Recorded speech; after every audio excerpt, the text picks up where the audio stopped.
C'est parti. Alors, bonsoir à tous. On se retrouve ce soir pour faire une étude sur les halakhot de Hanouka. Notre étude elle va être basée principalement sur le livre qu'on a l'habitude d'étudier, qu'on étudie au passage chaque semaine, chaque lundi, 30 minutes. En ce moment, on fait les halakhot de Shabbat. Et donc là, ce soir, ça sera sur ce livre-là, sur Hanouka. C'est un livre qui s'appelle Halakha ve'Agada. Le Rav qui l'a fait, il s'appelle Rav David Shalom Naki et c'est basé sur les enseignements du Rav Ovadia Yosef. Et quand la halakha est différente pour les Ashkenazim, il y a quelques cas particulier, on le précisera en général. Alors, juste une petite histoire que j'ai entendue hier pour commencer, très sympa. Il y a un rabbin qui s'appelle Rav Meir Siboni qui habite ici à Jérusalem, et il racontait qu'un copain à lui, qui habite à Maale Adoumim, c'est juste à côté de Jérusalem, donc il a un copain, ce Rav qui est pompier à Maale Adoumim, et il y a à peu près 3 ans, ils ont fait en fait en association les pompiers de Maale Adoumim avec les pompiers de Montpellier. Ils ont fait un voyage commun d'échange pour en fait apprendre réciproquement chacun des techniques. Et donc, ce copain du Rav, là, le pompier de Malé Adoumim, donc quand il était là-bas, il comprenait pas trop l'intérêt en fait d'être sur place. Il se dit, ouais, qu'est-ce que je suis venu faire, qu'est-ce que je suis venu faire en France, qu'est-ce que je suis venu m'ennuyer maintenant ici, etc. Bon, il a passé sa semaine, lui aussi, après le pompier, il est venu, il s'est fait former. Et l'histoire s'est passée et il s'est lié d'amitié avec un des pompiers là-bas particulier de la caserne de Montpellier et c'est devenu un peu son ami. Donc ils ont gardé le contact. Et récemment, il y a quelques semaines, cette année, hein, donc c'est une histoire réelle et je l'ai entendu directement du Rav. Récemment, ils étaient au téléphone en WhatsApp vidéo et le pompier juif de Maale Adoumim, il est au téléphone avec son ami, donc qui est à Montpellier, pompier, et il voit derrière lui une Hanoukia. Et il lui dit, non, pardon, excusez-moi, c'est le pompier de Montpellier qui voit chez le juif, le pompier de Jérusalem, qui était en vidéo, il voit derrière lui une Hanoukia. Et il lui dit, c'est quoi que tu as derrière toi? Alors le juif, il lui dit, bah ça, c'est une Hanoukia, on a une fête dans quelques temps qui arrive, ça s'appelle Hanouka. Il lui dit, mais c'est bizarre et tout, parce que ma mère, elle a le même objet chez moi, chez elle. Il dit, ah, mais t'es sûr, etc. Bref, ils ont vérifié, et au final, je vous la fais courte. La fin de l'histoire, c'est qu'en fait, ils ont discuté, donc après, ce pompier de Montpellier, Goy, a discuté avec sa maman. Il a cherché à comprendre quel était cet objet qu'elle avait depuis très très longtemps chez elle. Et sa mère lui a avoué qu'elle avait donc, c'était une Hanoukia, et qu'en fait, cette dame elle-même, elle était juive, et elle avait caché ça toute sa vie, mais elle se rappelait que quand elle était petite, son père, à l'époque, il allumait la Hanoukia dans les nuits d'hiver, comme ça, il avait cette coutume-là d'être très sérieux dans l'allumage de la Hanoukia. Et ça l'avait marqué. Et donc, elle avait cette Hanoukia chez elle et elle avait gardé cet objet-là. Et donc, en fait, ils ont découvert que ce pompier de Montpellier, finalement, n'était pas goy, mais qu'il était juif. Il a récupéré récemment des tefilines. Ils lui ont acheté des tefilines et il met les tefilines tous les jours. On peut supposer aussi qu'il va allumer les bougies de Hanouka par rapport à l'histoire. Et donc, ça, c'est un peu on va pas dire la magie, parce que voilà, on est chez les juifs et on est concret. Mais c'est un petit peu ça, la fête de Hanouka. C'est beaucoup de surprises, beaucoup de miracles, beaucoup de proximité avec Akadosh Baruch Hu. Et c'est une fête qui est très particulière. Et donc, le but ce soir, c'est de voir quelques points. On va essayer de parler assez rapidement parce qu'il y a beaucoup de choses à voir. Je ne sais pas si on pourra tout voir, mais en tout cas, le but, c'est d'essayer d'arriver le plus près possible, comme à chaque fête. Plus on se prépare, plus on va pouvoir vivre ce moment. Et donc, c'est le but de notre étude ce soir. Donc, déjà, juste pour resituer un petit peu au niveau historique, parce que c'est bien quand même de se rappeler comment ça s'est passé. Donc, en fait, on a le premier Beth Amikdash. Entre les deux Beth Amikdash, on a l'épisode de Purim. Purim a eu donc lieu avant Hanouka. Et ensuite, dans le deuxième Beth Amikdash, on a l'histoire de Hanouka. Le Beth Amikdash, il a été souillé, mais il n'a pas été détruit. Après, il a encore duré. Donc toute l'histoire de Hanouka se passe pendant le deuxième Beth Amikdash. Et c'est important toujours de resituer ce contexte-là. Le décret qu'il y a eu, donc ça s'est passé par les Grecs. On ne va pas raconter maintenant l'histoire de Hanouka, ce n'est pas le but de cette étude ce soir, mais juste pour resituer un petit peu et pour introduire, le décret qu'il y a eu par les Grecs, à l'époque, ce n'était pas un décret physique, contrairement par exemple à Purim, où là on a voulu exterminer physiquement les Juifs. Le décret des Grecs, c'était un décret spirituel avant tout. C'est-à-dire que eux, ça ne les dérangeait pas de laisser vivre les Juifs. Par contre, ce qui les dérangeait, c'était des mitzvot. Et certaines mitzvot particulières, notamment 3 mitzvot qui leur ont interdit, qui sont la Brit Mila, le Shabbat et Rosh Chodesh. Ces 3 mitzvot-là, elles ont ça de particulier qu'elles sont fixées sur le temps. Et en fait, quelqu'un me disait, Dan Shemla, avec qui je travaille, il me disait que ce qui les a dérangés aux Grecs, c'était que en fait, le juif, en fait, il est obligé d'avoir un seder dans sa vie. Il est obligé d'avoir une certaine organisation et d'avoir un seder. Et donc, c'est ça qu'ils ont voulu venir bousculer et modifier. Et donc, ils se sont attaqués particulièrement à ces trois mitzvot-là. Après, au détour de ça, ça les a aussi dérangé l'étude de la Torah. Et on voit qu'on connaît l'histoire avec les toupies. La toupie vient du fait que les enfants, au lieu d'étudier la Torah, dès qu'ils voyaient les Grecs passer, ils rangeaient leur livre de Torah et ils sortaient des toupies. Mais en tout cas, il faut comprendre le message que Hanouka, c'est avant tout une menace spirituelle et pas matérielle, pas physique, mais spirituelle contre notre Torah. Et c'est quelque chose qui est extrêmement valable encore aujourd'hui parce que finalement, ce monde-là qu'on nous propose aujourd'hui, il essaye un peu de nous déconnecter de notre Torah, de nos mitzvot, de nous faire passer ça parfois pour quelque chose d'ancien ou de plus actuel ou de bizarre, etc. Donc ce combat, il a encore lieu certainement aujourd'hui. En tout cas, globalement, c'est ça l'idée de Hanouka.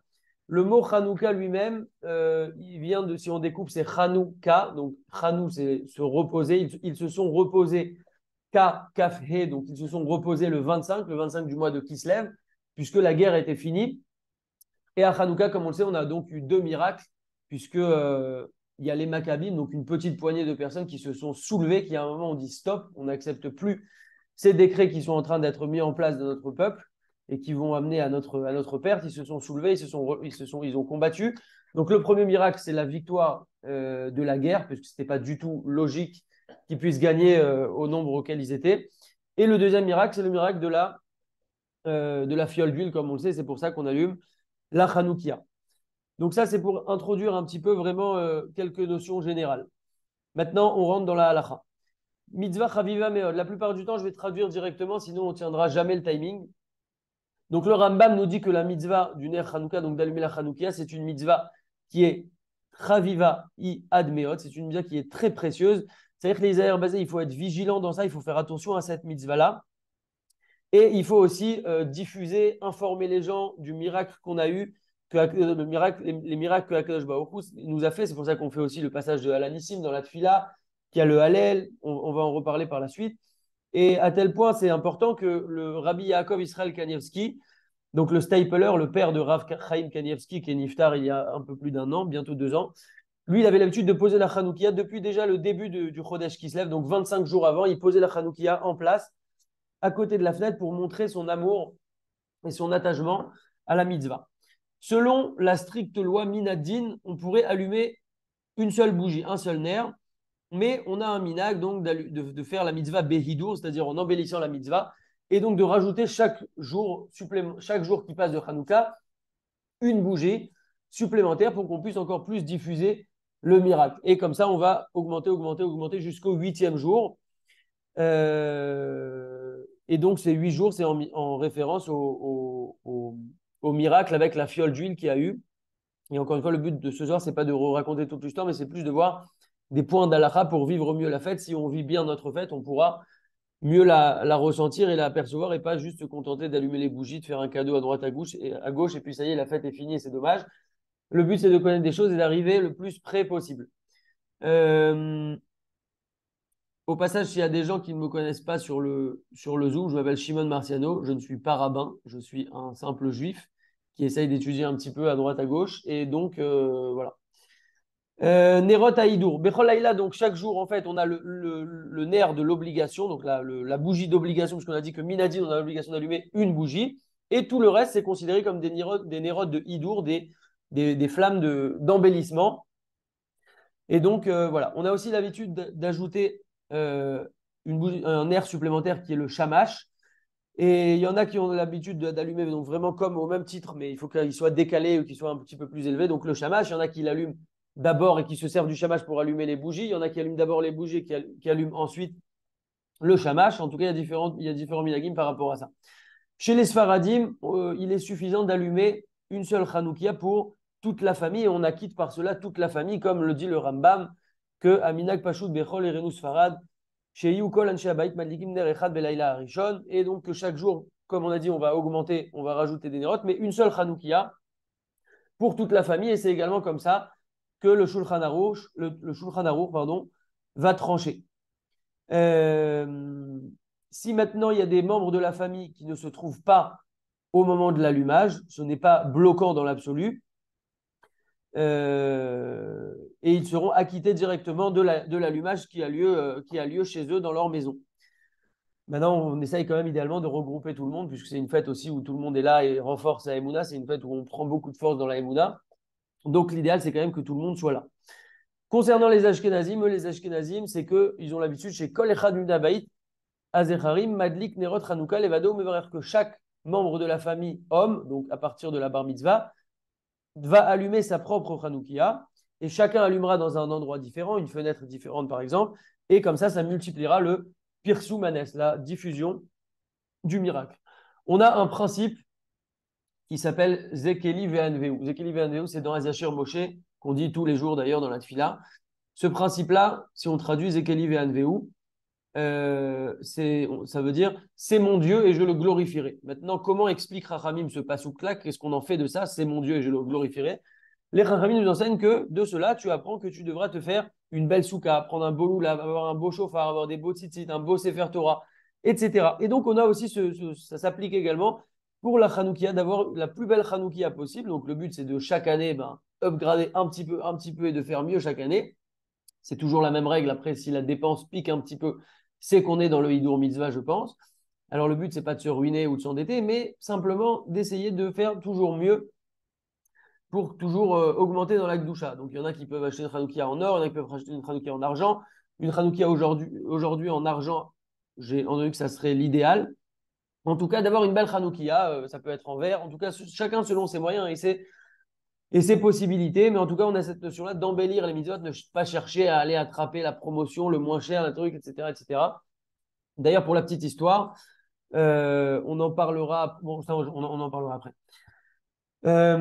Concernant qui est obligé d'allumer la Hanoukia, à qui incombe cette mitzvah-là d'allumer la Hanoukia. Alors, globalement, tout le monde doit allumer la Hanoukia. Quand je dis tout le monde, bien entendu, c'est à partir de la bar mitzvah et à partir de la bat mitzvah pour les femmes, sinon, il n'y a pas d'obligation. Même une personne pauvre, là, je donne vraiment les grandes lignes, sans rentrer dans les détails, mais même une personne pauvre qui n'a pas d'argent devra aussi se procurer ce qu'il faut pour avoir une Hanoukia.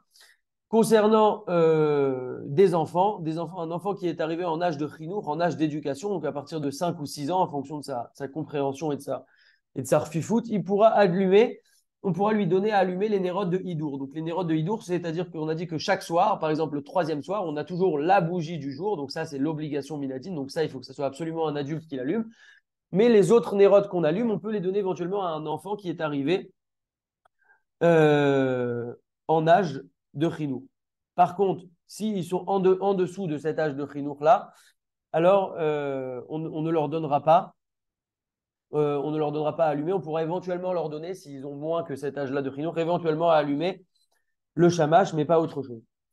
Concernant les cas où si on est invité à Hanouka, donc il y a beaucoup de cas. En fait, il y a plein de critères. On ne peut pas maintenant, avec le temps qu'on a, rentrer dans tous ces paramètres-là. Si des gens sont invités, je vous invite à vous référer à votre rave, puisqu'il faut avoir un rave, et que je ne suis pas rave, et que chaque cas est différent. Donc, il faut toujours poser les questions, ne pas avoir honte, ne pas être gêné. Si on a une question, se référer à un rave pour savoir exactement est-ce qu'on est acquitté, pas acquitté, est-ce qu'on doit participer financièrement, si on est invité chez quelqu'un, etc. Ensuite, concernant l'huile et les mèches, donc avec quoi allumer en fait concrètement? Shemen Zaïd, mitzvah minamoufrar, donc le top de la mitzvah, c'est d'allumer avec du Shemen Zaïd, de l'huile d'olive. Pourquoi? Tout simplement parce que la lumière de l'huile d'olive est la plus belle lumière qui puisse exister. Le Hidour mitzvah, quand on fait ce top de la mitzvah d'allumer avec de l'huile d'olive, ça fait une belle flamme et donc on s'efforce aussi, comme on a dit, d'acheter une belle Hanouka. En tout cas, quand on fait attention à cette mitzvah-là de Hanouka, alors par le mérite de ça là, de cette chose-là, de faire attention à chaque petit détail, d'avoir une belle Hanoukia, d'avoir des belles mèches, etc., une bonne huile, alors on nous promet de mériter Zochim, les Banim, Talmidei Chachamim, d'avoir des enfants, des Hachem, qui soient des Talmidei Chachamim, des érudits en Torah. Pourquoi? D'où on sait ça? On a un verset qui nous dit Kiner mitzvah, Vetorah or. Et à partir de ce verset-là, nos Chachamim nous expliquent c'est quoi Ner mitzvah, Vetorah or. Ner mitzvah, c'est-à-dire que grâce au ner de la mitzvah, c'est quoi le ner de la mitzvah? Deux possibilités, c'est soit les nérodes de Shabbat, c'est aussi les nérodes de Hanouka. Par l'attention qu'on va apporter à ces nérodes de Shabbat et les nérodes de Hanouka, alors Kiner mitzvah ve Torah or. C'est quoi Torah or? C'est-à-dire que va venir la lumière de la Torah, donc par des enfants érudits en Torah. Donc quand on fait attention aux Nérot de Hanouka et aussi au passage aux Nérot de Shabbat, ça peut être aussi fait donc avec de l'huile d'olive, puisque ça produit la plus belle flamme, alors on a cette promesse-là. Au passage, après la Hadlaka des Nérot de Hanouka, quand on a allumé, alors il faut prier à Kadosh Baruch Hu, faut parler avec Hachem, en fait, il faut prendre ce temps-là qui est très important. Vous verrez qu'on aura plein de choses à faire, plein de messages qui vont arriver à ce moment-là parce que le Yetzirah lui aussi fait son travail. Mais nous, il faut qu'on puisse être capable de prendre ce temps-là. La fête passe très vite et il faut vraiment essayer de consacrer chaque jour comme ça un temps pour prier parce qu'au final, ce sont des minutes qui sont offertes et on va prier sur tout type de besoins chez Iskoul et Rechut Yamim Veshanim, donc pour une longue vie, d'avoir des enfants, des bons enfants qui soient dans le chemin de la Torah, qui vont éclairer le monde par leur Torah, par leur mitzvot, qui aient de la crainte d'Hachem, qui ait des bonnes midotes, également qu'on puisse avoir le Mashiach, on priera aussi pour toute la situation actuelle. Enfin, chacun vraiment avec ses demandes, il faut vraiment se poser devant la Hanoukia, c'est magnifique, prendre ce temps-là. Et c'est peut-être une des plus grandes choses de Hanouka d'être capable donc de ce temps-là. Et pourquoi? Parce qu'on a aussi un principe que Bishat Asiyat Mitzvah, Atfila Nishmaat Beyoter. Au moment où on fait une mitzvah, alors les tfilotes sont encore plus entendues parce que ça devient un moment propice puisque c'est un moment de mitzvah. On a également un passage où les Chachamim nous disent Kol haroskim bemitzvot, nachon pihem velibam litfila lifnei Hashem idbarar. Tous ceux qui s'occupent à une mitzvah, donc qui s'affairent à une mitzvah, à ce moment-là, leur bouche et leur cœur sont adaptés à une tfila devant Akadosh Baruch Hu. Donc c'est un grand moment de prière et donc il faudra vraiment essayer d'être sérieux sur ça pour notre plus grand bien. Concernant les autres huiles, celui qui n'a pas d'huile d'olive, il peut allumer avec d'autres huiles, il n'y a aucun problème. Celui qui n'a pas du tout d'huile peut allumer avec des nérotes en cire, il n'y a pas de problème. Mais l'huile est toujours à privilégier puisque c'est comme ça qu'on allumait la menorah dans le Beth Amikdash. Voilà, très bien. Concernant l'huile d'olive, donc on a différents tubes d'huile d'olive. On a aussi des fois, ils vendent des fioles toutes prêtes avec de l'huile d'olive un petit peu cristallisée, séchée, je ne sais pas comment on peut dire ça. Elle est comme solidifiée, gélifiée. Et en fait, dès qu'on l'allume, ça devient liquide. Ça aussi, il n'y a aucun problème, c'est considéré comme de l'huile d'olive. Et on a aussi quelque chose qui s'appelle Shemen Zaït Lamaror. Donc, Shemen Zaït Lamaror, de l'huile, en fait, de l'huile d'olive pour allumage. À ne pas confondre avec Shemen Lamaror, qui est de l'huile pour allumage, parce que souvent dans les magasins, les deux sont à côté. Le moins cher, c'est de l'huile pour allumage. Ce qui est un peu plus cher, c'est de l'huile d'olive pour allumage. Et donc, il faut faire attention aussi à tout ça. Alors, moi, j'ai acheté de l'huile d'olive pour allumage. J'ai testé ce Shabbat-là. Parce qu'un copain m'a dit, ouais, c'est peut-être mieux de prendre de l'huile comestible, alors que cette huile-là pour allumage, elle est d'olive, mais elle n'est pas comestible. Alors j'ai fait le test, tout simplement, j'ai mis certaines nérodes de Shabbat avec de l'huile comestible, avec de l'huile que j'ai acheté, donc de l'huile pour allumage d'olive aussi, et j'ai mis à une seule fiole avec de l'huile comestible d'olive. Et moi, je ne voyais pas trop de différence. J'ai demandé à ma femme, est-ce que tu vois une différence?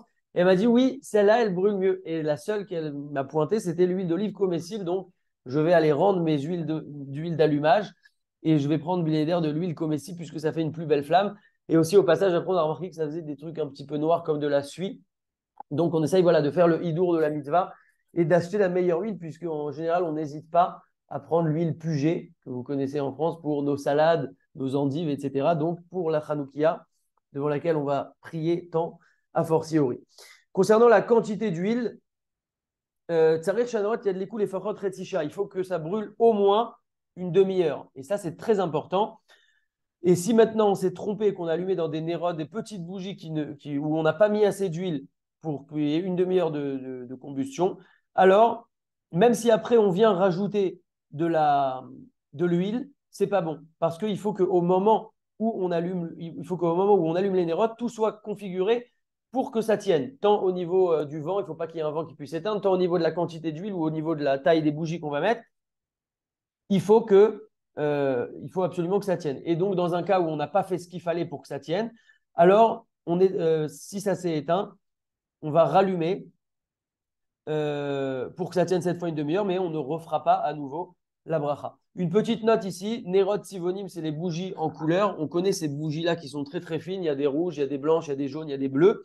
Et en fait, elles sont tellement fines que très souvent, il faut faire attention à ça, elles ne durent pas une demi-heure. Et donc, c'est un vrai problème parce qu'on rentre dans un problème de bracha levatala, une bracha en vain.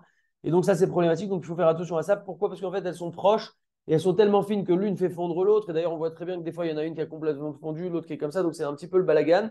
Il vaut mieux éviter ces bougies-là, même si on veut offrir à des gens. Moi aussi, par le passé, j'ai offert des petites Hanoukia comme ça. Et c'est pas le but que les gens fassent des brachot les vatala. Donc, tant qu'à faire, autant faire les choses bien. Il faudra, si on ne peut pas avoir d'huile d'olive, au moins avoir des bougies dont on est sûr que ça dure une demi-heure. Au niveau de la mèche, le top de la mèche, c'est du Tsemer Geffen, donc c'est du coton. Maintenant, si on voit que ça brûle pas bien, etc., alors on peut se contenter de petits flotteurs où on met la petite tige là. Ça sera très bien. Il y a aussi les systèmes où on achète, c'est tout prêt directement à casser. Ils vendent ça pas mal en France. Ça aussi, c'est bon puisque c'est de l'huile d'olive et c'est très bien. Plus on embellira, plus on s'impliquera. Chacun en fonction de ses possibilités, chacun en fonction de ce qu'il a fait par le passé et de ce qu'il veut faire. Euh, pour l'avenir. Très bien. C'est bien aussi d'allumer un petit peu les mèches avant pour que quand on allume au moment de la bracha, la mèche, elle prenne directement parce que des fois, il y a un petit peu de cire autour de ces mèches et donc on risque d'allumer la cire et pas la mèche. Donc, si on peut brûler un petit peu avant les mèches pour que ça soit prêt et directement pour l'allumage, alors c'est l'idéal. Concernant l'emplacement de la Hanoukia, un autre point. L'emplacement de la Hanoukia. Makom Anachat Hanoukia. Dans quelqu'un qui habiterait au rez-de-chaussée, donc où l'ouverture de la maison, par exemple, dans une villa, un pavillon, ça donne directement sur le Reshut Adarvim, le domaine public. Alors c'est bien de mettre la Hanoukia à l'entrée de la maison, à l'extérieur. N'oublions pas que le but, c'est de diffuser le miracle. Il y a cette notion-là qui est très importante, de diffuser le miracle aux passants. Maintenant, on mettra ça donc à l'entrée. Quand on va mettre ça à l'entrée, on mettra ça du côté gauche, puisque à droite, on a la mezouza. À gauche, on aura la Hanoukia. Et donc, ça fait que quand on rentre, la personne est complètement entourée de mitzvot, puisqu'elle a un tzitzit sur elle, la mezouza à droite, la Hanoukia à gauche. Si maintenant, avant qu'il y ait l'appartement, donc l'appartement, par exemple, c'est pas un pavillon, excusez-moi l'exemple du pavillon, c'est quelque chose qui donne directement sur la rue. C'est assez rare aujourd'hui. Si maintenant, il y a comme un genre de cour, donc là, ça peut être plus l'exemple d'un pavillon. Alors là, c'est bien de le mettre à l'entrée de la cour directement et pas à l'entrée de la maison, toujours dans ce même esprit-là euh, de diffuser aux passants le miracle. Si maintenant c'est un endroit où il y a du vent, mais comme chez les joueurs Metsuya, et il y a une crainte que les nérodes vont venir s'éteindre comme ça, alors on n'allumera pas la Hanoukia à l'extérieur. D'ailleurs, ceux qui allument à l'extérieur, souvent, ils ont une boîte en verre comme ça pour pas que ça s'éteigne. Et donc, on la mettra à l'intérieur s'il y a une crainte que ça s'éteigne. Euh, et donc voilà. Maintenant, concernant ceux qui habitent dans des immeubles, je pense que c'est le cas de la plupart d'entre nous ici. Alors, quand un appartement se trouve donc dans un immeuble, donc on ne va pas la mettre en bas de l'immeuble. Yaniach et Chanoukia, Samouk le Chalon, Aponé le Rechav. On mettra la Chanoukia à la fenêtre qui donne directement sur le domaine public. Pourquoi? Toujours parce qu'il y a des passants qui vont passer là-bas et c'est le but donc du Pirsou Manès, la diffusion du miracle. Ou alors, à l'entrée de la terrasse, il y a une terrasse qui va donner aussi sur le domaine public. Si c'est à l'extérieur, donc il faudra qu'il y ait une boîte parce qu'il faut faire très attention à ce que ça ne s'éteigne pas. Euh, très bien. Ensuite, maintenant, ça aussi c'est le cas de la plupart d'entre nous, donc on affine en fait. Maintenant, quelqu'un qui habite en étage. Donc là, c'était quelqu'un qui habite dans un immeuble, mais il a une excusez-moi, que je ne m'embrouille pas. Non, ça, c'était la généralité pour quelqu'un qui habite dans un immeuble. Maintenant, si quelqu'un habite assez haut, c'est-à-dire que tout ça, tout ce qu'on a dit là à côté de la fenêtre, c'est bien quand on est au premier, au deuxième, etc. Par contre, quand on habite assez haut, au-delà de 20 amot, donc à peu près 9,60 m, donc c'est à peu près, ça correspond à peu près à un quatrième étage en général. Alors là, en général, les passants ne vont pas voir parce que quand ils passent, ils ne lèvent pas la tête au-delà de 10 mètres. Et donc, qu'est-ce qu'on fera à ce moment-là? Alors, on mettra la Hanoukia à l'entrée de la maison, on la mettra à l'entrée de notre maison directement, du côté gauche, comme on a dit, face à la Hanoukia, puisque dans tous les cas, les gens ne vont pas voir dehors. Maintenant, si en face de cet immeuble, même si on habite au quatrième, cinquième, sixième, même dixième étage, mais en face de cet immeuble, il y a des gens qui peuvent voir, donc on a la possibilité de diffuser aussi le miracle, alors on le mettra directement à la fenêtre pour qu'ils puissent le voir. En fait, le but, c'est toujours d'agir. Si on a la possibilité de montrer à des gens, si on ne peut pas, alors à côté de la porte. En tout cas, le but, c'est qu'il y ait un Pir Soumanès, une diffusion du miracle. Très bien. Maintenant, tout ce qu'on a expliqué, que si par exemple quelqu'un il habite au rez-de-chaussée, il allume la Hanoukia à l'entrée de sa maison ou à l'entrée de sa cour, etc. Mais maintenant, soit il a peur qu'on lui vole sa Hanoukia, soit il a peur, et ça c'est quelque chose qui est important, il sait que si maintenant il met la Hanoukia chez lui, et pas dans sa cour ou à l'entrée de sa maison, etc., il sait qu'il la met chez lui, dans son salon, il sait que c'est quelque chose qui va avoir une grande influence sur sa Emouna, sur la Emouna de sa famille, il va pouvoir mieux raconter les miracles autour d'un bon beignet avec sa famille, etc. Alors, on lui permet de mettre la Hanoukia directement dedans pour pouvoir faire un Pirsoumanes plus basé sur de la qualité. Un Pirsoumanes Irkouti, même si c'est à moins de monde, parce que c'est au sein de sa famille, mais c'est quand même un Pirsoumanes. Mais au moins, c'est quelque chose de qualité plutôt qu'un grand nombre dehors et que lui, finalement, son Pirsoumanes et le Pirsoumanes de sa famille passent complètement à la trappe. Si maintenant on peut faire et ça, et en même temps il y a une fenêtre avec peut-être des gens qui vont voir, c'est aussi quelque chose d'intermédiaire et qui est très bien. Chacun jugera en fonction de la situation. L'idéal pour le placement de la Hanoukia au niveau de la hauteur, c'est que quand on parle de la hauteur, on parle donc de la flamme, hein, pas du socle, peu importe la hauteur de la Hanoukia, on parle vraiment de là où arrive la flamme. C'est au-dessus de 3 tfachim, donc au moins 24 cm à partir du sol, et dans les 10 tfachim. Donc le top, c'est entre 24 cm et 80 cm. Donc vous avez remarqué que c'est assez bas. Mais maintenant, si on sait que par exemple, il y a des enfants qui vont la renverser, ou c'est dangereux, ou c'est compliqué, etc., alors on pourra la mettre au-dessus. Il n'y a pas de problème.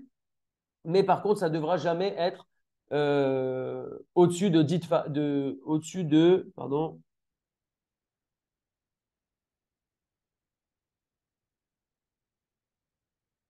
au-dessus de 20 amas. Donc, le top, c'est entre 24 et 80 cm. En dessous de 24 cm, c'est pas cachère du tout. Au-dessus de 80 cm, c'est cachère, mais on ne peut pas dépasser 9,60 mètres à partir du sol de la maison. Donc, en général, ça va. On a de quoi faire. Euh, Et donc, voilà, ça, c'est par rapport à l'emplacement de la Hanoukia. Concernant maintenant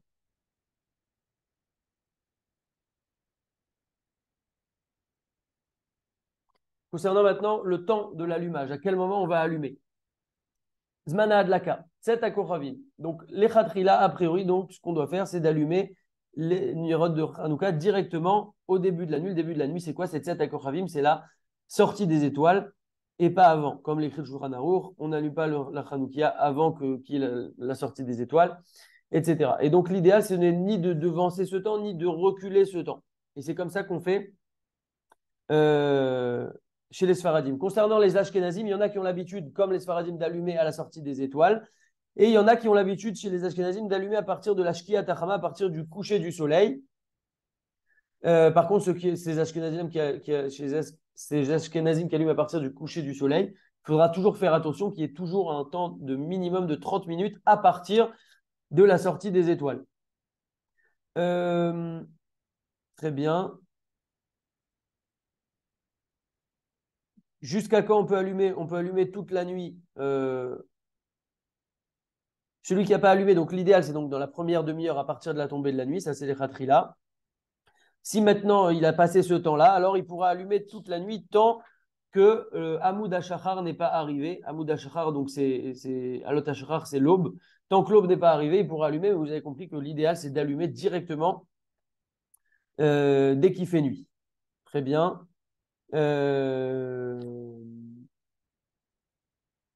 Si quelqu'un allume très très tard, il rentre chez lui très très tard, c'est bien qu'il réveille quelqu'un chez lui si c'est possible pour au moins faire le pire sous manès. Si c'est compliqué, alors il allumera bien entendu tout seul. Concernant la tfila d'Arvit, donc on sait que dans l'année, on a l'habitude de faire Arvit. Euh, on a l'habitude de faire Arvit. Chez les Sfaradim, on fait souvent Arvit avant la tombée de la nuit pour enchaîner directement. On fait Mincha juste avant le coucher du soleil, Arvit juste après le coucher du soleil. Et ensuite, dès que la nuit tombe, on refait le schéma, parce qu'on doit faire le schéma quand la nuit est tombée, quand il y a Tzatak Rovim. Donc, on refait le schéma pour valider notre lecture du soir du schéma. Maintenant, comment ça se passe concernant Hanouka? Très bien. Hanouka, on a deux mitzvot qui arrivent à nous une fois que la nuit est tombée. C'est quoi les deux mitzvot? C'est premièrement la tfila de Harvit, deuxièmement l'allumage de la Hanoukia. Puisqu'on a dit que le temps de ces deux mitzvot-là, c'est à la Tzatak Rovim, à la sortie des étoiles. Donc, qu'est-ce qu'on fait? On a un grand principe chez nous qui nous dit, dans ma Sechet Shabbat, Tadir Vesheno, Tadir Kodem. Quelque chose qui est fréquent et quelque chose qui n'est pas fréquent. Alors, la chose qui est fréquente, régulière, a priorité. Donc, Harvit, c'est tous les jours de l'année. La Hanoukia, c'est 8 jours dans l'année. Donc, c'est Harvit qui a la priorité. Et donc, qu'est-ce qu'on va faire?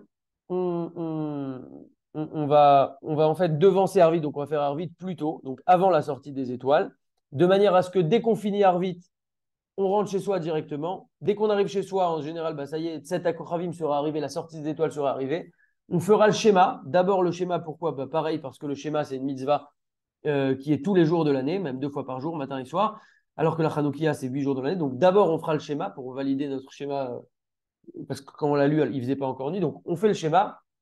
Et ensuite seulement, on fera l'allumage de la Hanoukia directement. Donc, si on respecte ce timing-là, c'est le timing parfait et idéal. Juste une seconde.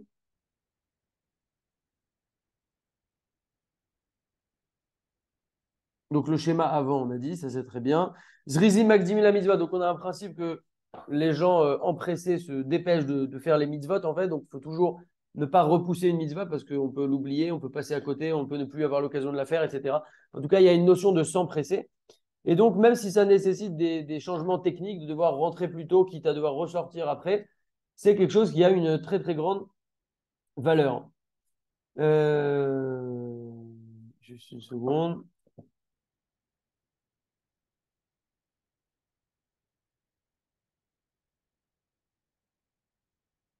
Concernant les Ashkenazim, on a dit qu'il y a certains Ashkenazim qui allument les nérodes de Hanouka à l'Ashkia, au coucher du soleil. On a dit qu'il faut faire attention que ça brûle au moins une demi-heure après la sortie des étoiles. Alors, s'ils veulent attendre eux absolument la sortie des étoiles pour pouvoir faire Arvit, alors ils pourront d'abord allumer la Hanoukia et ensuite ils feront la Tfila de Arvit une fois la sortie des étoiles arrivée parce qu'eux ont l'habitude, encore une fois, de faire l'allumage de la Hanoukia, pour certains d'entre eux, à partir du coucher du soleil. Par contre, s'ils ont vu qu'ils ont été bloqués, ils n'ont pas pu allumer la Hanoukia au coucher du soleil et que maintenant, ça y est, on est arrivé à la sortie des étoiles, alors ils devront d'abord commencer Arvit puisque maintenant arrive l'obligation de faire Arvit et ensuite seulement ils allumeront. Très bien.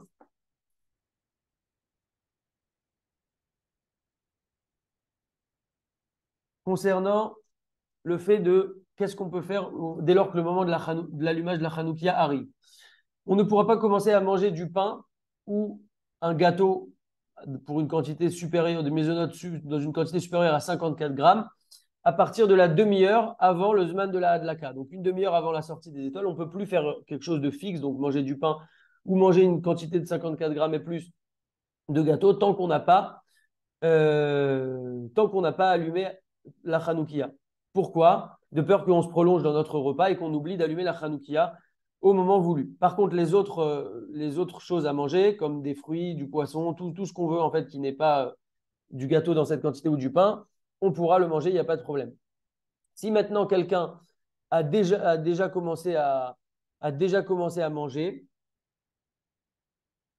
il faudra qu'il arrête de manger, qu'il allume la Hanoukia. C'est pas parce qu'il a commencé qu'il peut continuer. Si maintenant il a commencé plus d'une demi-heure avant la sortie des étoiles, donc au moment où il a commencé, il n'y avait pas de problème, il avait le droit de commencer puisqu'on n'était pas encore dans cette demi-heure, alors il pourrait continuer à manger, mais idéalement, il faut mieux quand même qu'il s'arrête également. Ça, c'est concernant la nourriture. Concernant une melacha, pareil, dans la demi-heure qui est avant le temps de l'allumage, on ne commencera pas une melacha tant qu'on n'a pas allumé, pareil, de peur qu'on se prolonge dans cette melacha-là et qu'on oublie d'allumer. Si il a commencé cette melacha dans la demi-heure, alors il faudra qu'il arrête, pareil comme la nourriture, c'est pas parce qu'il a commencé qu'il peut continuer.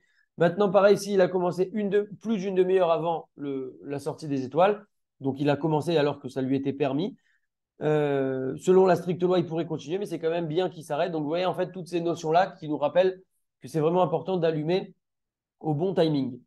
Concernant le sommeil, après qu'on ait vu la nourriture et le travail, donc une melacha, donc maintenant c'est le sommeil. On n'a pas le droit de dormir, ne serait-ce qu'un petit peu, dans la demi-heure qui précède l'allumage, avant la sortie des étoiles, de peur qu'on se prolonge et qu'on en vienne à oublier l'allumage. Très bien. Également, concernant le Limouda Torah, on n'a pas le droit de commencer à étudier la Torah si le moment de l'allumage est arrivé. Donc, ça y est, il fait nuit, c'est la sortie des étoiles, je ne peux pas commencer. Mais par contre, avant l'heure de cet akrovim, même 10 minutes avant, j'ai le droit de commencer une étude à ce moment-là. concernant l'étude de la Torah, les Chachamim ont été un peu plus permissifs et nous le permettent tant que le dernière minute, en fait, l'heure de l'allumage n'est pas encore arrivée. On a une permission pour l'étude de la Torah. Très bien.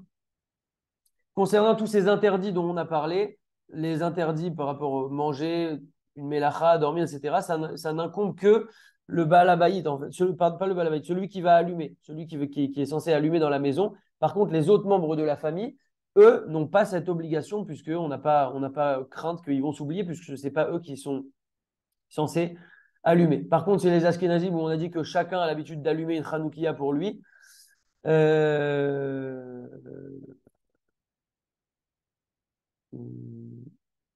Excusez-moi une seconde.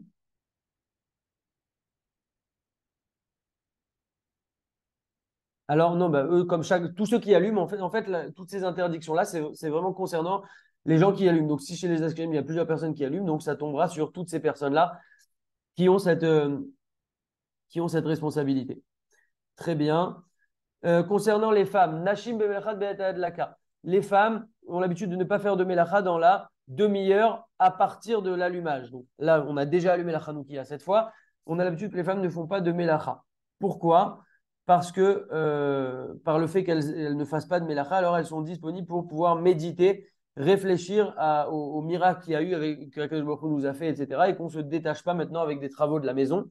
Par contre, quand on dit que la femme elle doit éviter de faire des travaux pendant cette demi-heure-là qui suit l'allumage, c'est vraiment des mélachot comme par exemple faire une lessive, de la couture, etc. Maintenant, si c'est quelque chose qui est lié à la fête, comme cuire des beignets ou préparer un repas pour la fête, etc., alors là, il n'y aura aucun problème.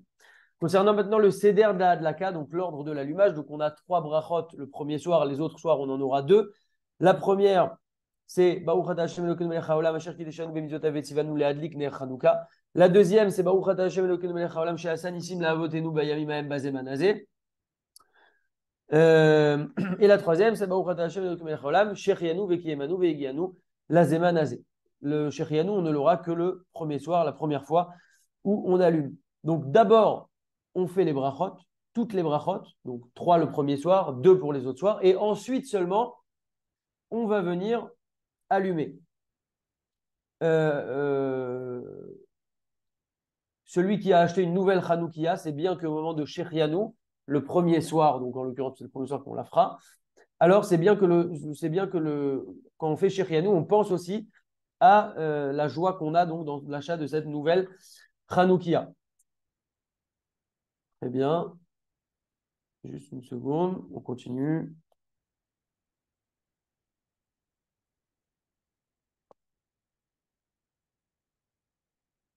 Ensuite, une fois qu'on a allumé, donc on a dit on fait toutes les brachot, ensuite seulement on vient allumer. Dès lors qu'on a allumé la première bougie, il faut quand on allume, ne pas retirer immédiatement sa main. Il faut vraiment faut attendre jusqu'à que la flamme, elle prenne complètement, que ce soit la bougie vraiment qu'on est sûr que c'est la bougie qui éclaire et pas notre briquet ou notre allumette ou notre bougie avec le shamash. Il faut vraiment que la flamme, elle prime, elle brûle d'elle-même. Et ensuite seulement on pourra retirer. Donc on fait les brachot, on allume, on reste longtemps jusqu'à ce que vraiment la flamme elle prenne. Une fois qu'on a allumé la première bougie, qui est la bougie qui a une obligation minadine, puisque c'est la bougie du jour, dès qu'on a terminé cet allumage de cette première bougie, on peut commencer à partir de ce moment-là, Anerot Alalou, le chant de Anerot Alalou, et pas avant. Donc on répète, on fait les brachot, on allume, on laisse bien allumer. Dès lors que la bougie a pris, donc la bougie du jour, on peut commencer à faire Anerot Alalou et continuer à allumer les autres bougies si on est les autres soirs dans la semaine de Hanouka. Très bien. On pourra donc commencer Anerot Alalou. On n'a pas besoin de tout finir pour commencer Anerot Alalou. Pareil, on peut ensuite après directement enchaîner Mizmor Shir Hanouka Tabat Le David. Au passage, c'est bien de chanter tout ça. Ce n'est pas le but de juste lire comme ça en 2 secondes et de retourner à ses occupations. Vous avez compris que ce moment-là est très très important. Il faut le faire au bon moment et prendre surtout le temps. Le fait de regarder les nérotes de Hanouka dans la première demi-heure, c'est vraiment la demi-heure de Pri ou de l'obligation. C'est ça le moment clé de Hanouka, de chaque soir. Donc c'est bien de regarder les nérotes pour méditer sur le miracle de Hanouka, se rappeler de ce que Akadosh Baruch Hu nous a fait, également raconter, chanter. C'est un beau moment, vraiment, il faut être capable de le vivre et ça demande un travail. Et ça renforce énormément notre émouna. Et également le fait de regarder des nérotes de mitzvah, ça sanctifie les yeux pour tout ce qu'on a pu voir de mauvais ou de sale dans notre vie. Euh, Comme on le sait, on n'a pas le droit d'utiliser les nérodes de Hanouka, même pour une utilisation de mitzvah, comme par exemple lire dans un livre de Torah ou autre. Et donc, en général, c'est pour ça qu'on met le shamash. Très bien. Si maintenant quelqu'un est en train d'allumer les nérodes et la bougie avec laquelle il allume, elle s'est éteinte. Il faut qu'il la rallume, mais il ne faut pas qu'il la rallume à partir d'une des bougies de Hanouka. C'est un manque de kavod pour les bougies, c'est un bisayon, donc il faudra qu'il la rallume avec son briquet ou avec des allumettes. Très bien. Une fois que les nérodes ont brûlé 30 minutes, on a l'autorisation, si on veut, de les éteindre. Parce que l'obligation, ça y est, on a été acquitté. On peut les éteindre. Au passage, si on éteint des nérodes, si on doit sortir de chez soi ou autre, par exemple, on ne souffle jamais sur une bougie. Le souffle, c'est un roi chaim. On ne vient pas. Et la flamme représente la vie, la neshama. On ne peut pas souffler avec un souffle de vie pour éteindre une flamme. Et même dans les anniversaires, hein, c'est valable. Donc, il faut éteindre en faisant du vent ou autre. En tout cas, après la première demi-heure, on peut les éteindre. Et pareil, au niveau de l'utilisation, on peut utiliser les nérodes de Hanouka après la première demi-heure, puisqu'on n'est plus dans l'obligation de la mitzvah maintenant. Si maintenant les nérodes de Hanouka se sont éteintes, on a un principe qui nous dit kavta, kavta, en zakukla, en tsarichla. C'est-à-dire que une fois qu'on a allumé les nérodes de Hanouka, si quand on a allumé, tout était dans un contexte pour que ça dure, c'est-à-dire qu'il y avait assez d'huile, il y avait assez de cire, il n'y avait pas une porte ouverte ou un courant d'air qui pouvait me montrer qu'il y a un risque que ça s'éteigne. Tout était nickel. Et malgré ça, il y a eu un coup de vent, il y a eu une quelconque raison et ça s'est éteint. Je n'ai pas besoin de venir rallumer les nérodes. Cependant, il est bien de se montrer vigilant et de quand même les rallumer. Bien entendu, pas à partir d'une bougie de la Hanouka, comme on a dit, mais à partir d'une flamme extérieure. C'est bien de les rallumer. Bien sûr, on ne va pas refaire les brachot à ce moment-là. Tout ce qu'on dit là, c'est dans un cas où on a dit qu'on a placé la Hanoukia, qu'il n'y avait aucune condition qui pouvait nous laisser croire que ça allait s'éteindre. Et c'était censé vraiment brûler une demi-heure, bien, etc. Mais il y a eu un bug au bout de 15 minutes, il y a eu un coup de vent qui est arrivé. Donc, je n'ai pas d'obligation de les rallumer, mais c'est quand même bien de les rallumer sans bracha. Très bien.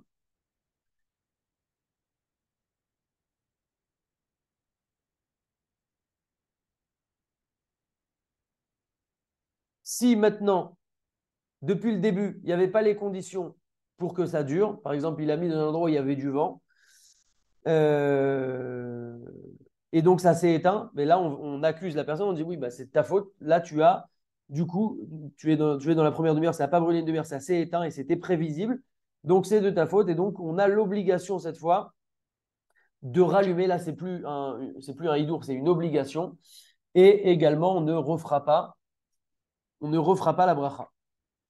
Très bien.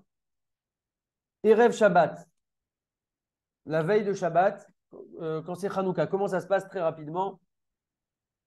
C'est bien pour ceux qui le peuvent de prier Mincha. Ce Shabbat-là, il y a des Sina qui vont organiser Mincha avant, un peu plus tôt dans la journée pour qu'on fasse directement l'image de Hanoukia et ensuite directement aller à la Sina pour faire Arvit. Mais ça dépend vraiment des communautés. Euh, Ce qui est très important à Shabbat, en quelques points, il faut faire attention que Shabbat, on ait des bougies plus grandes ou qu'on mette plus d'huile. En tout cas, ce qu'il faut, c'est que toujours après après la sortie des étoiles, il ne faut pas oublier que les nérodes doivent brûler 30 minutes. Donc Shabbat, en général, ça rentre à peu près une heure avant la sortie des étoiles. Donc au final, il faut que mes nérodes puissent durer au moins une heure et demie. En tout cas, il faut que ça brûle, quoi qu'il arrive, 30 minutes à partir de la sortie des étoiles.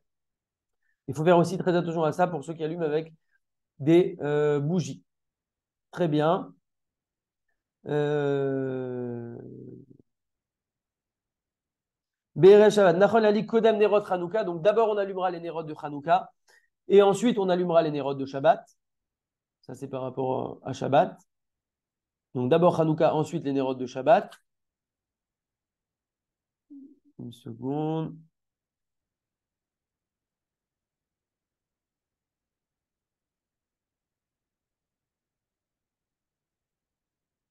Concernant la Hanoukia, elle va être posée. Est-ce qu'on a le droit de la déplacer ou pas de la déplacer une fois qu'elle s'est éteinte? Une fois qu'elle est allumée, c'est évident que non, puisque quand on déplace, on est mavir, on est en train d'attiser la flamme et on n'a pas le droit d'allumer pendant Shabbat. Donc ça, c'est évident que non. Par contre, une fois que la Hanoukia est éteinte, si par exemple on l'a mis sur notre table et que maintenant Shabbat matin, on voudrait l'enlever, comment on peut faire?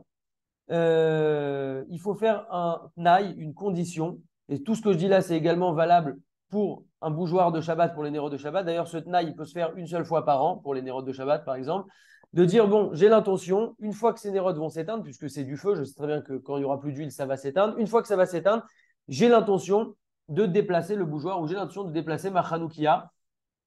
Et donc, c'est comme ça qu'on va faire. Il faut faire ce tnaï-là, euh, cette condition-là, émettre cette condition pour pouvoir déplacer la chanoukia une fois éteinte. Les Ashkénazim, eux, pourront faire aussi cette condition-là, mais uniquement dans le cas où ils ont vraiment besoin de l'endroit de la place où il y a maintenant la chanoukia. Très bien. Motzei Shabbat, la sortie de Shabbat de Chanouka. Bemotzei Shabbat shel Chanouka.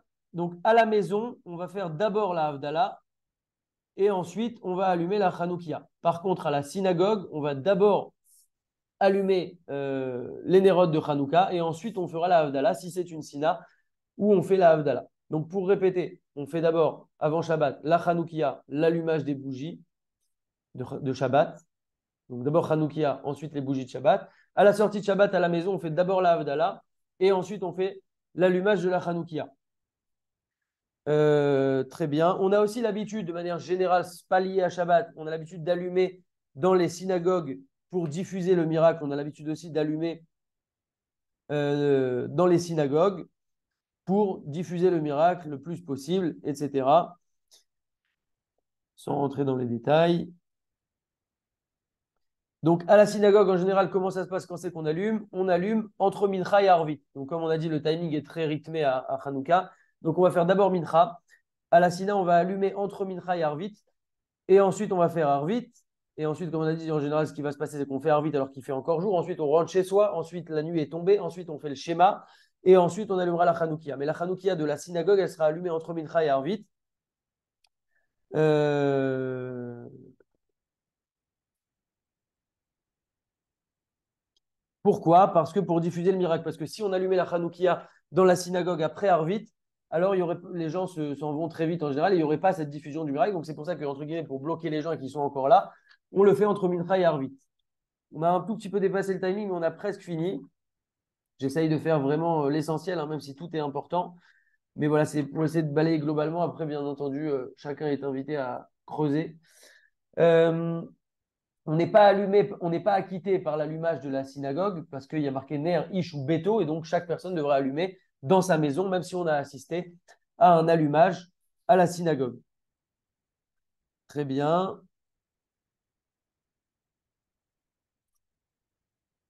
Ok. Concernant les restes d'huile, de mèche, etc. Si pendant un soir de Hanouka, il y a une des nérodes qui s'est éteinte pendant la première demi-heure, alors cette demi-heure-là, vous avez compris que c'est la demi-heure de ou d'obligation, donc de la mitzvah. Alors, on aura le droit le lendemain, par exemple, de rajouter maintenant de l'huile pour pouvoir réutiliser ça. Si maintenant on est le dernier soir de Hanouka, le 8e soir, alors on ne pourra pas utiliser cette huile-là pour une quelconque utilisation. Et donc, on aura l'obligation de la brûler. Donc, toute l'huile de brûlage de la première demi-heure, c'est la demi-heure de Chiyuv. S'il en reste, normalement, il ne doit pas en rester puisque c'est censé bien brûler. Mais s'il en reste, on ne peut pas s'en servir pour faire quoi que ce soit. Il faudra la brûler parce qu'elle a une certaine elle a été destinée pour la mitzvah. Si maintenant, c'est des choses qui se sont éteintes après la première demi-heure, ce qui se passe normalement, alors là, il n'y aura aucun problème et pas de précaution par rapport à cette huile. Concernant le reste d'huile qui reste dans une bouteille, j'ai acheté une bouteille d'huile à la fin de Hanouka, il me reste tout ça d'huile d'olive. J'ai aucun problème d'utiliser cette huile d'olive pour faire une salade d'endive, par exemple. Le reste des mèches, il y en a qui ont l'habitude de brûler le reste des mèches il y en a qui ont l'habitude de les brûler aussi parce qu'ils disent que ça aussi, c'est quelque chose qui a été destiné à la mitzvah. Et donc, on essaye de le brûler. Il y en a même qui ont l'habitude de garder ces petites mèches-là de côté pour pouvoir enchaîner d'une mitzvah à une autre, faire d'une mitzvah à une autre mitzvah, et donc de les brûler quand on va brûler le Hametz à Pessah. Très rapidement pour terminer, encore une fois, désolé pour le timing, mais voilà, on essaye de terminer vite. Seudat mitzvah, donc quelques minagim très rapidement à Hanouka. On a une mitzvah de multiplier les seudot à Hanouka. Il faut que ça soit fait dans la Gdoucha, bien entendu. Ce n'est pas le but qu'il y ait des trucs mélangés, bien entendu, des danses bizarres. Bon, il faut vraiment que ça reste dans la Gdoucha, avec des chansons, avec des choses où on renforce la Emouna. où on raconte les miracles qui se sont passés à Hanouka, etc. Donc il y a un inyan comme ça en tout cas, de multiplier les séoudotes, les repas à Hanouka, de faire motzi, de manger de la viande, du pain, du vin, de faire des bonnes séoudotes, etc. Également à Shabbat Hanouka, donc, Rabbeinu Yosef Chaim, donc le Ben Ishraï, Yarbe Beseudot Shabbat Shel Hanouka, Yoter Misher Shabbat. Le Shabbat de Hanouka, on va encore plus multiplier les Seudot par rapport aux autres Shabbats. Également, on a Rosh Chodesh Tevet qui va tomber pendant Hanouka. Là aussi, on multipliera particulièrement les repas. On a aussi l'habitude de manger des mets chalavi, de fromage, etc. à Hanouka, en souvenir de l'histoire de Yehudit qui a tué un des responsables. En fait, elle a pu passer des barrières et elle a été, en fait, elle a donné à un général du fromage et du vin, beaucoup de fromage. Ensuite, ça lui a donné soif, donc elle lui a donné du vin. Il a été saoul et elle a pu lui couper la tête. Et ça a amené une grande faiblesse. Et il y a eu beaucoup d'ennemis qui sont partis par rapport à ça. Et ça a aidé au final dans la victoire, même si cette histoire-là, elle s'est passée pas mal de temps avant la victoire finale. Mais ça avait, je crois, affaibli déjà le pouvoir. En tout cas, il y a eu un impact par rapport à ça. Et c'est pour ça qu'on mange des mets Khalavi. Concernant les beignets, on a l'habitude de manger des beignets. Pourquoi des beignets? Parce que c'est frit dans l'huile et parce que le miracle a eu lieu avec de l'huile. Donc c'est pour ça qu'on fait des beignets. Je lisais aussi que le père du Rambam dit que le père du Rambam, donc Rabbeinu Maimon, disait qu'on ne doit pas abandonner cette coutume ancienne des beignets frits et enduits de miel. Et quand il y a beaucoup d'huile, alors il y aura une grande bracha dans la parnassa toute l'année. Il ne faut pas dénigrer cette coutume. On sait que tous les minagim d'Israël sont des minagim gdoshim, c'est des choses à prendre au sérieux. Et tout celui qui s'empresse de faire des beignets, des sponges littéralement, verra des délivrances. Donc ça, c'est pas des choses à prendre à la légère. Concernant la frachat challah, on sait que la frachat challah, on fait la frachat challah dans l'année à partir d'une certaine mesure, 1 kg 550 de farine, si je ne me trompe pas. Par contre, quand on fait de la pâte pour faire des beignets, comme c'est de la pâte qui est destinée à être frite, quand on va frire ça dans l'huile, alors cette pâte est exemptée de afrachat challah. On ne fera pas afrachat challah. Très bien. On a presque fini.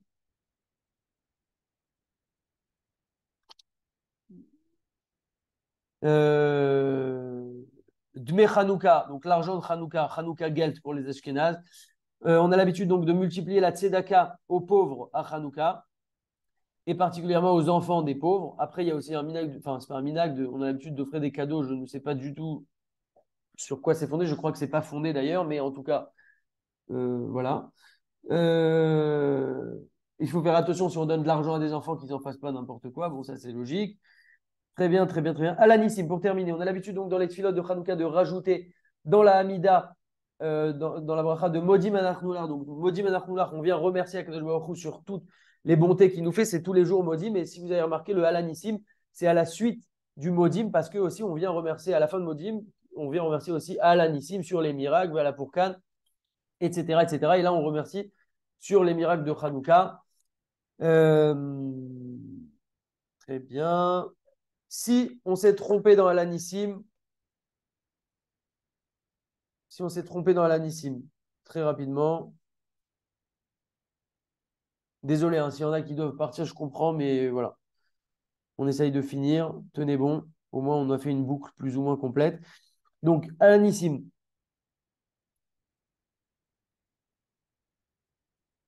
Donc, il y a deux possibilités dans la tfila de Alanissim. Si on se trompe, qu'on oublie Alanissim, il y a deux étapes. C'est très facile, essayez de le retenir. Le mieux, c'est de ne pas l'oublier, vous l'avez compris, mais ça risque d'arriver. Donc, au moins, on aura la halacha.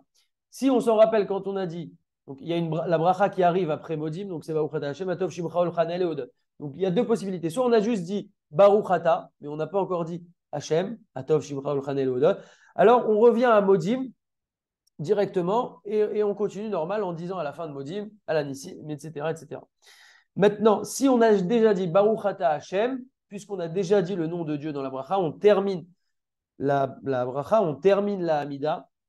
Et à la fin de la Hamida, juste avant Osé Shalom, on dira Modim Anachnoular, nous te remercions, Alanissim, etc., etc. Et là, on dit tout à l'Alanissim. En fait, on dit Modim Anachnoular, juste Modim Anachnoular, Alanissim, etc., etc., etc. Et après, on dit Osé Shalom. Donc, il y a ces deux possibilités-là, en fonction de là où on s'est rendu compte de notre erreur. Très bien. Au passage, quelques points concernant le Alanissim. Il faut dire V Alanissim, puisque comme on a dit, c'est la suite de Modim. Donc, Modim, on remercie sur tout ce qu'il y a dans le texte de Modim. Et après, on dit et aussi, donc sur les Nissim. Donc, V Alanissim. Il faut dire aussi Bayami Mahem Bazemanazé et pas ou Bazemanazé. Il faut dire aussi Hashmonai et pas Hashmonai. Il faut dire Hashmonai. Euh, voilà, ça c'est concernant le Alanissim. Le Alanissim, on le dit également dans le Birkat. Il faudra faire attention aussi de ne pas l'oublier, puisqu'on va faire pas mal de Birkat, puisqu'on a dit qu'il fallait multiplier les Seudot Mitzvah et des bons repas. Si on a oublié le Alanissim dans le Birkat, très simple, on a aussi une bracha qui arrive. Donc le Alanissim, attention, c'est pas comme Retse, hein, c'est juste après Nodelecha. Donc on a les deux premiers passages du Birkat et ensuite là, il y a le Alanissim. La bracha qui est juste après, c'est Baouchata Hashem à la Haaretz vers l'Amazon, donc la bracha de V à la colle. On a deux possibilités pareilles. Non, je ne sais pas s'il y a deux possibilités, on va voir. La première, c'est si on a juste dit Baruch Ata, donc pareil, on n'a pas encore dit le nom de Dieu. Alors on revient à Alanissim, comme on avait fait pour Modim, on n'a pas encore dit le nom de Dieu, donc on peut revenir directement à on peut revenir directement à Alanissim pour dire Alanissim. Par contre, si on a déjà dit Baruch Ata Hashem, puisque maintenant on a déjà dit le nom de Dieu, alors on continuera notre bracha, on continuera notre birkat, et à la fin de tous les harachaman, on rajoute un harachaman, on sait qu'on peut rajouter des harachaman, et on rajoute la phrase suivante, harachaman ou yaase imanu nisim veniflaot, kemo sheasa la avotenu bayami maem bazemanazé, bime matitia ben yochana, etc. Et on continue et on termine ensuite le birkat. Donc vous avez vu, le birkat c'est un peu plus compliqué. L'idée c'est d'être vigilant dans cette fila et et de ne pas l'oublier. Voilà, pour terminer, un quart d'heure de retard. On a l'habitude de lire le Hallel. C'est un Hallel complet qu'on lit tous les jours de Hanouka en louange à Akadosh Baruch Hu, en remerciement. Donc il faut le lire doucement, calmement, en chantant. Le Hallel, il y a des airs magnifiques. Ça renforce aussi beaucoup notre Emouna. On fait la bracha sur le Hallel puisqu'on le dit le Hallel complet. Et il faudra bien donc lire tous les passages. Également, on fait la bracha à la fin avec le Yahaleluka. Bien entendu, des tfilotes qu'on va faire à la synagogue en minyan, puisque c'est obligatoire toute l'année. Mais, enfin, c'est obligatoire. Il faut prier en minyan toute l'année, mais encore plus à Hanouka, puisque c'est une fila magnifique avec le Halanissim, avec le Sefer Torah, avec le Hallel. Et donc, il faut se motiver. Et donc, il faut le lire doucement. Le Hallel, on le lit debout. Et c'est un moment très, très important. Très bien. On va lire donc des passages spéciaux qu'on va rajouter vers la fin de la tfila. Il y a le mizmor qu'on va rajouter, etc. Donc ça, c'est des trucs qui sont propres à Hanouka. Après, il y a aussi des lectures particulières de la Torah. Et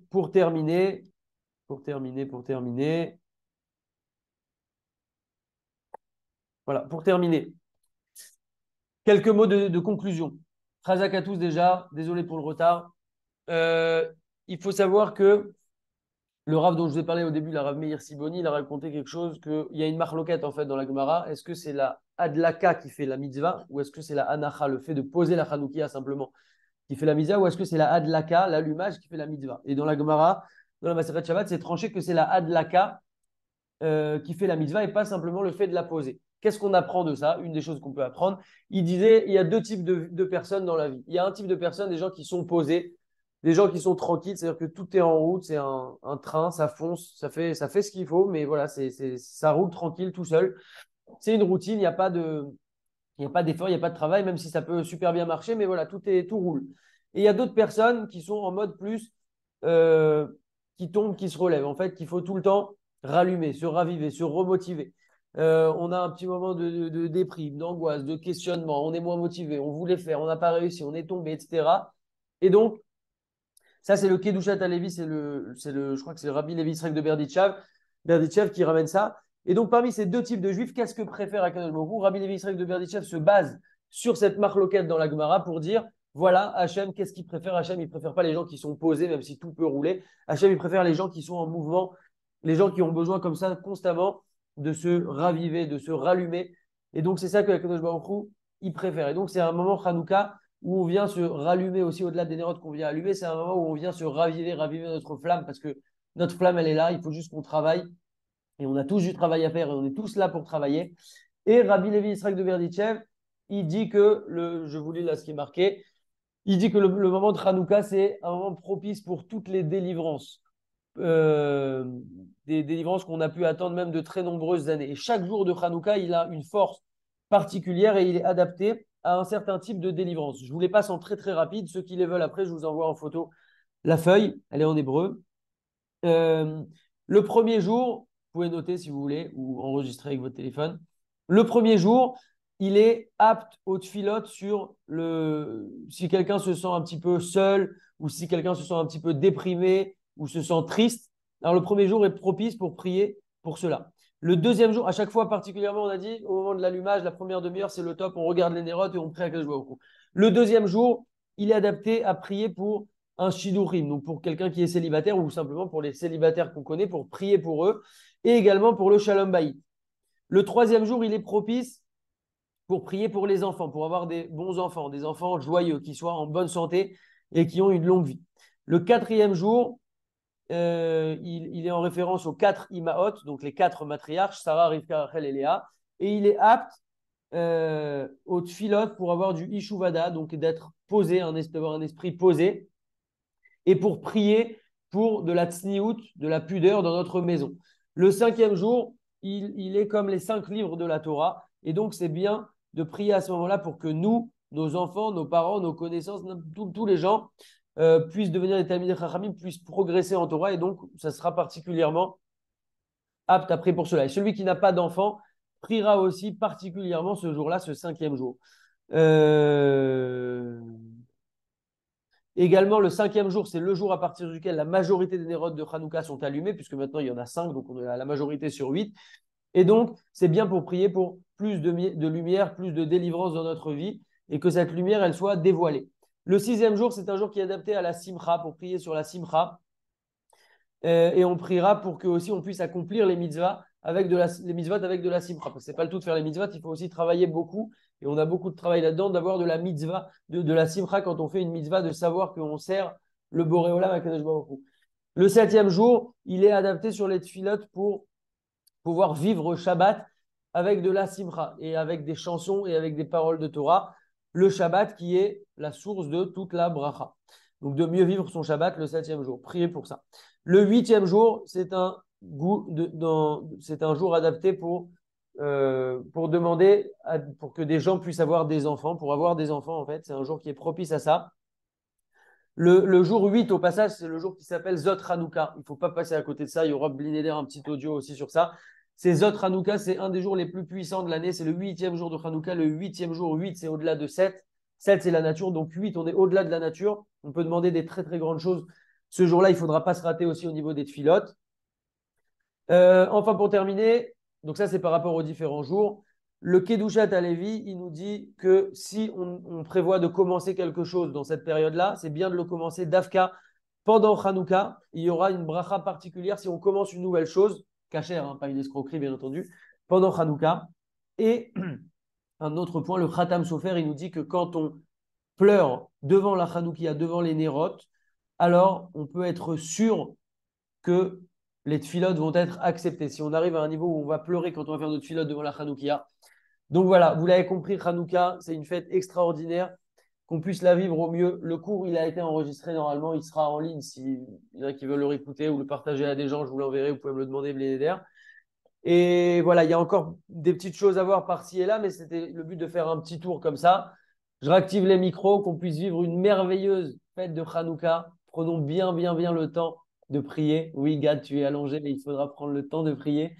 Et qu'on puisse avoir que des yeshuot, qu'on puisse prier aussi pour les autres. On connaît tous des personnes qui ont besoin de tfilotes. Nous-mêmes, on a besoin de tfilotes et on espère que les autres prient pour nous. Alors, priez aussi pour les autres. Et chazak à tous.